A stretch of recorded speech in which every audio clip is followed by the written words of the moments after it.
Can I ask whether you discussed at all today the case of Gautam Adani, who's one of the wealthiest men in Asia and perceived as an ally of Prime Minister Modi?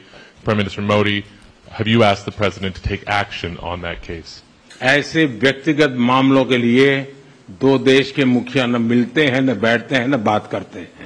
Donald ট্রাম্পের নতুন innings শুরুর পর প্রথমবার ভারত ও আমেরিকার দুই রাষ্ট্রপ্রধানের বৈঠক, আর এই বৈঠকের পরই যৌথ সাংবাদিক বৈঠকে উঠে এলো মোদি ঘনিষ্ঠ বলে পরিচিত শিল্পপতি গৌতম আদানির বিরুদ্ধে মামলার প্রসঙ্গ।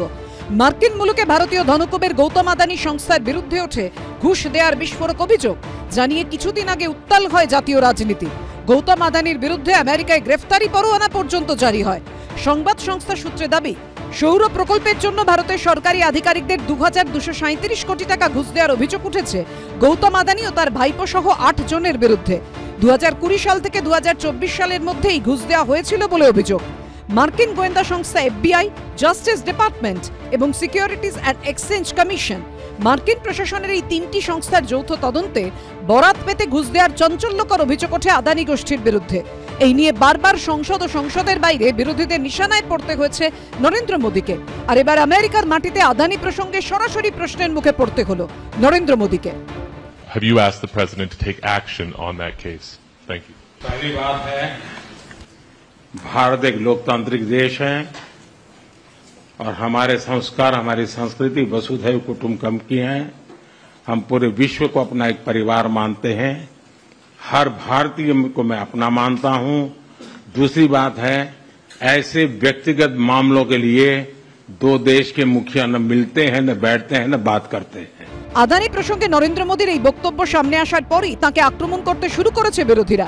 নরেন্দ্র মোদী দেশে সাংবাদিক বৈঠক করেন না, কিন্তু আমেরিকায় তাকে সাংবাদিকদের প্রশ্নের মুখে পড়তেই হয়েছে। এই বিষয়টিকে হাতিয়ার করে সোশ্যাল মিডিয়ায় রাহুল গান্ধী লিখেছেন, দেশে প্রশ্ন করলে নীরব, বিদেশে জিজ্ঞেস করলে নিজস্ব ব্যাপার। আমেরিকাতেও মোদীজি আদানিজির দুর্নীতিতে পর্দা ফেলে দিলেন। যখন বন্ধুর পকেট ভরা মোদীজির জন্য রাষ্ট্র নির্মাণ হয়, তখন ঘুষ দেওয়া এবং দেশের সম্পত্তি লুট করা ব্যক্তিগত ব্যাপার হয়ে দাঁড়ায়।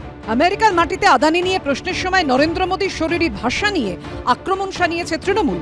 সোশ্যাল মিডিয়ায় তৃণমূলের রাজ্যসভার সাংসদ সাকেত গোখলে লিখেছেন, অবশেষে আমেরিকায় সাংবাদিক বৈঠক করতে বাধ্য হলেন প্রধানমন্ত্রী মোদী, যেটা গত 11 বছরে ভারতে করেননি। এই কারণে দেশের সংবাদ মাধ্যমের প্রশ্ন তিনি নেন না। এই কারণে তার সাক্ষাৎকার পুরোপুরি স্ক্রিপ্টেড। তিনি প্রচন্ড রেগে গিয়েছেন এবং হতবাক হয়েছেন। গোটা দেশটাকে ক্যাপিটালিস্ট ইকোনমির দিকে নিয়ে যাচ্ছেন এবং সেখানে ওনার সবচেয়ে প্রিয় পাত্রের নাম হচ্ছে গৌতম আদানি। স্বাভাবিকভাবেই তাকে সবকিছুই তো দিয়ে দিচ্ছেন এবং তার জন্য ওনার এই ধরনের রিয়াকশনে, অর্থাৎ সত্য কথাকেও তুলে ধরেছেন, তার জন্য উনি বিরক্ত হয়েছেন। মোদী মেজাজ হারাচ্ছেন, তার আগে উনি একটু বলুন না